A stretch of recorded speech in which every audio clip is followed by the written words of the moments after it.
Hi, I'm Dr. Ralph Wilson. Today we're studying how to achieve a top 5 or top 10 ranking for your most important keywords in what's called organic or natural search. That's compared to paid search or pay-per-click. Even if you decided to outsource this particular project, learning about search optimization is important. You'll see that natural search, the area that's outlined in the red, is very important, even though it's surrounded by paid ads. Search engine optimization is vital for several reasons. Pay-per-click ads tend to convert a little bit better, but eye tracking studies have shown that your eye tends to stay towards the left side of the screen in kind of an F shape. And occasionally it might move over to the right, where a lot of those pay-per-click ads are. But unless you're paying for top price for a pay-per-click ad that it appears above the natural search or organic search area, you're not even going to be seen unless you're at the top. So what we're trying to do is achieve top rankings here. There's also a credibility that comes with being near the top, first, second, third, fourth, fifth. And people say, well, if they're ranked that high, they must be a good company. And then finally, search engine optimization provides the lowest cost of any kind of traffic that you will generate. Now, it's not inexpensive, it's not without expense, but it's the least expensive of the various approaches. The goal here is to have an average cost of sale that you can afford. So you may have high prices for your pay-per-click ads, but if you have a very low price for your search engine optimization, you bring that into an average that you can afford. Both paid search and organic search are important for many businesses. Now, just a word about the photos behind me. Part of the deal is for me to entertain myself. I've got to keep myself interested, but hopefully you'll find some minor relationship between those photos and what we're talking about, even if it's tiny or abstract. So just bear with me with that. What I'm hoping this will do for you is to give you some perspective. There's so much stuff said about all kinds of internet marketing that's hard to know what's important and what's not. We're not trying to make you an expert today. But what I want you to learn is what's important and how the whole thing works.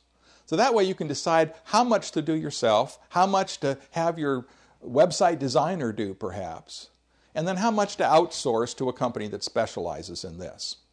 So relax, get comfortable, get ready to take some notes and learn. By the way, if you want to dig deeper, part of this learning package is a copy of my book, Guide to Search Engine Optimization. And there's a lot more detail there as well as references that you can look at that will help you to drill down on some of these things. All right? Okay, here we go. How to boost your ranking with search engine optimization. So we're looking at in this part is how to achieve this top 5 to top 10 ranking for your important keywords in organic or natural searches. First of all, let me mention there are two kinds of traffic. There's a so-called free traffic that comes from good placement on the search engines, this natural search. And then there's paid search, pay-per-click traffic from search words that people might put in. We're going to be looking at the so-called free or organic natural search today. Of course, it's not free unless you don't count time as money, but it is much lower in cost than other forms of traffic that you might bring to your site. So how does a ranking come about? Well, the search engines have developed some very, very complex algorithm or mathematical formula that determines for any given website and set of keywords which ranks higher than another. There are many factors, probably well over 100 factors built into this algorithm. No one knows what it is outside of the secrecy in the halls of Google or something.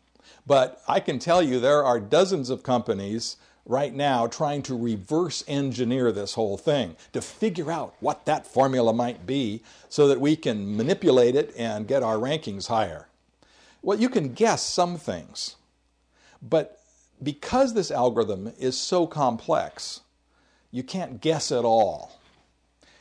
And what's more, just when people think they have it figured out, Google will decide to change the algorithm just a little bit. And then all of a sudden, people get in a big tizzy.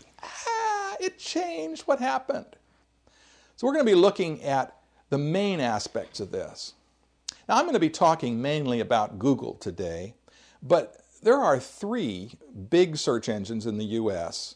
Google, last I looked in May 2007, ComScore said that Google had 50.7% of the traffic, Yahoo 26.4%, MSN 10.3%, and then it's divided up into Ask 5%, AOL 4.6%, and other 3%. So Google is the big gorilla here that we're really trying to aim at, though what will help you with Google will also help you typically with MSN and Yahoo. Now, I mentioned that sometimes Google changes their algorithm, and things change and people get upset. This is called the Google dance. And my suggestion is when this happens, and it will, don't get too upset too quickly. Because a lot of times things change and then Google realizes, oops, we went a little bit too far, and they adjust it back. If you have done it right, that is, not played with all the tricks and loopholes, but done good, legitimate, honest search engine optimization, you'll find that your ranking isn't going to change that much. That's why it's important to use sound search engine optimization practices rather than the little tricks that the professionals use. They might work for 6 months, but 6 months and 30 days, bam, it all goes away. So we have to do it right. Let me talk a little bit about resources. I can give you an introduction to search engine optimization, but to become an expert, 1, you need to get your hands on it yourself, and 2, attend some conferences like the Search Engine Strategies Conference that's in Chicago, New York, San Jose, and other cities. You'll find a lot of information on searchenginewatch.com. There are a variety of forums where webmasters share ideas. Now, the thing about the forums is, if you've really found out a secret that works, are you going to share it with the world so that the secret no longer helps just you? No. So a lot of stuff that's shared on those forums is speculation. The people that have actually learned some great tricks, they're keeping it to themselves. It's in-house kind of stuff. There's also an increasing number of blogs out there, such as Market Pilgrim, Daggle, etc. And you'll find a list of those in the appendix to the Search Engine Optimization book. Okay, let's get into it. I'm going to make an oversimplification here. There are 2 ways to affect ranking. What's on the web page itself, title, headlines, content, etc., and then incoming links to your site, their quantity and their quality. Now, I realize that's an oversimplification. We'll make it a little bit more accurate later. But for now, let's look at this first aspect. I'm going to be looking at 7 stages of search engine optimization: conduct keyword research, determine current ranking, make your web pages search engine friendly, help search engines index each page of your site, that's your navigation system, get links to your site, optimize key web pages, and then finally keep from getting banned.